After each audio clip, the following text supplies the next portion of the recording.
We're going to go ahead and get started. Welcome to Clyde's of Gallery Place. Today's Thursday, March 9th, 2023. My name is Drew Clark. I'm editor and publisher of Broadband Breakfast. We are very pleased to welcome you to our first Big Tech and Speech Summit. Some of you have been here to Clyde's before. We've actually been hosting events here for 15 years. The Broadband Breakfast Club, our company, takes its name from these gatherings that we started more than 15 years ago now. And we've, in the last couple years, we've had to pivot and adjust. 3 years ago, next week, we launched Broadband Breakfast Live Online, which was our response to the pandemic and the need to stay connected during that time. Our motto at Broadband Breakfast is better broadband, better lives. And we interpret that to mean the infrastructure, higher capacity, fiber and wireless networks, understanding the impact on people's connectivity, telehealth, telemedicine, digital inclusion, all of the things that were brought even more to the forefront by the pandemic. And increasingly, we care about issues like privacy, net neutrality, Section 230, and the big tech ecosystem, if you will. When we started to think about doing this event about 6 months ago, Section 230 was already hot. Now it's gotten even hotter, if that's possible. But as we considered how we were going to structure this program, our marketing director, M. McPhee, and I decided we really needed to broaden this topic to really include privacy, competition, and the big picture on big tech. I mean, after all, yesterday we had dueling hearings on Section 230 on the Hill, and we also had 2 days ago a strong coalition, I think at least 12 senators, on a bill that would basically lead us towards down the road of banning TikTok in the United States. So I'm not sure what our guest, our keynote speaker will speak about, but we are very excited to hearing what he has to say. And it's now my honor, privilege to welcome Representative Gus Bilirakis. He is the chairman of the House Energy and Commerce Subcommittee on Innovation, Data, and Commerce. Representative Bilirakis is from Florida. He represents the 12th Congressional District there, includes all of Citrus and Hernando counties and most of Pasco County. And he has been a senior member of the Energy and Commerce Committee for many years, I think more than 10, maybe around that. And obviously with the change of control of the House, he's now assumed the chairmanship of this subcommittee. We're very excited to hear his thoughts on this topic. He also, of course, is very concerned about working in a bipartisan manner and wants to control government spending, create jobs for the middle class, and find ways for government to operate smarter. So with that, Chairman, let's welcome you to give us your thoughts on big tech and speech.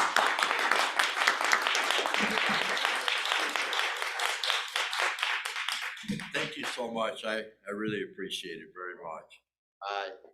It's great to be at Clyde's. I haven't been here in so long. You know, it's hard to get off the hill.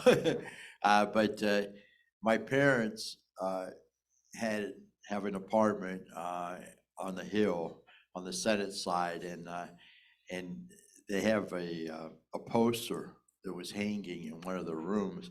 Y'all probably remember this. I don't know, maybe there is a poster here hanging, but it's a Republican elephant sitting at the table with a Democrat donkey, and the elephant has a martini in his hand, and the donkey has a beer in his hand, and they're cheering each other. So I think it's a good idea for me to take that to the office and set the example for the rest of us, because I think it's so very important that we work together. So again, thank you for having me here to speak. And coming into this Congress, my Republican colleagues and I made a commitment to America that we will create an economy that is strong, a nation that is secure, a future that is free, and a government that is accountable. Through our work on the Energy and Commerce Committee and on the Innovation, Data, and Commerce Subcommittee, I like the new name that I chair, we're working to deliver on these promises by embracing innovation, promoting free markets, facilitating free speech, maximizing individual freedom, and pushing back on government overreach. With a laser focus on protecting all Americans, including children, my colleagues and I are pursuing uniform data privacy protections, enhanced safeguards to protect all Americans, especially children, and that's a focus of mine, for especially protecting children from harmful content while online, and strategies that will enhance American innovation and global competitiveness. And I have 4 kids of my own. They're getting a little older, but man, oh man, do they use that phone on a regular basis. So we made great strides last Congress, as you know, demonstrating that we can come together in a bipartisan fashion for the American people when we passed the American Data Privacy and Protection Act out of our committee by a vote of 53-2. 53-2. It was a great accomplishment. We want to build on that momentum and get the job done this Congress with a national uniform standard that protects individual liberties and has the strongest protections for children than any other bill at a state or federal level, all while balancing certainty, and we need certainty for our businesses. Now more than ever, it is evident that Americans need and deserve more transparency over how their information is collected, stored, processed, and transferred. In the past several years, our constituents have noticed the internet becoming more personalized for them, as you can see, whether they are seeing more targeted advertisements, showing items that they've recently viewed on another website, or experiencing content on social media that matches what they've interacted with elsewhere.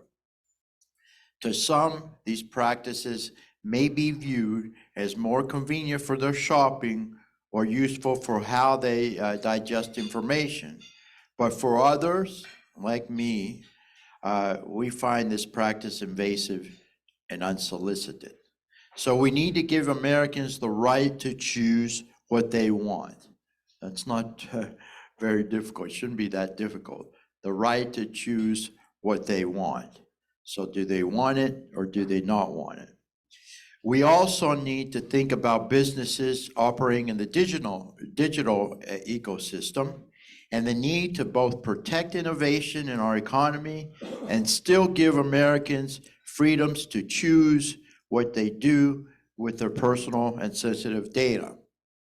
Our final product must work for everyone, meaning it can't adversely impact our constituents or impede on the basic liberties that every American deserves. And I'm telling you, we're making a great deal of progress. We're having several hearings. I know it's in my script on these particular issues. We have TikTok coming in on March 23rd. So we are making a great deal of progress. We got to get it on the floor of the House of Representatives and maybe pre-conference with the Senate, get it to the president's desk as soon as possible. It's long overdue.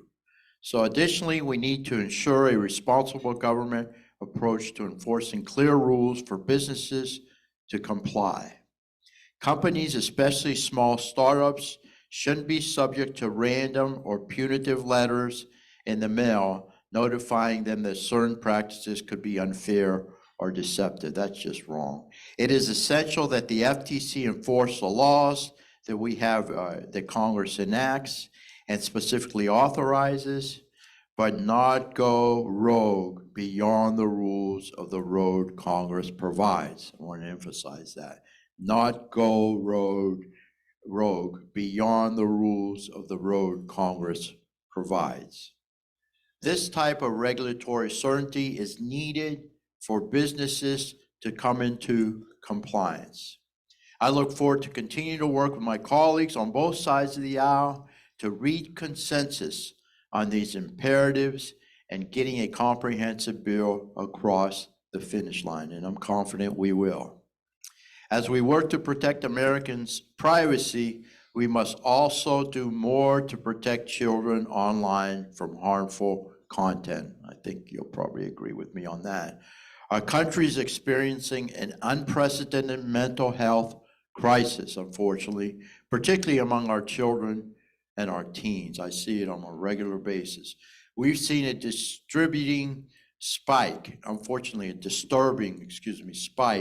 in rates of depression, self-harm, suicide attempts, and death among teens, with teen depression in particular rising by more than 60%. Emergency department visits for self-harm and suicide among girls between the ages of 10 and 14 tripled between 2009 and 2015. This is no small part due to the negative impacts of increased access and use of social media. New research shows that 46% of all U.S. teens self-report using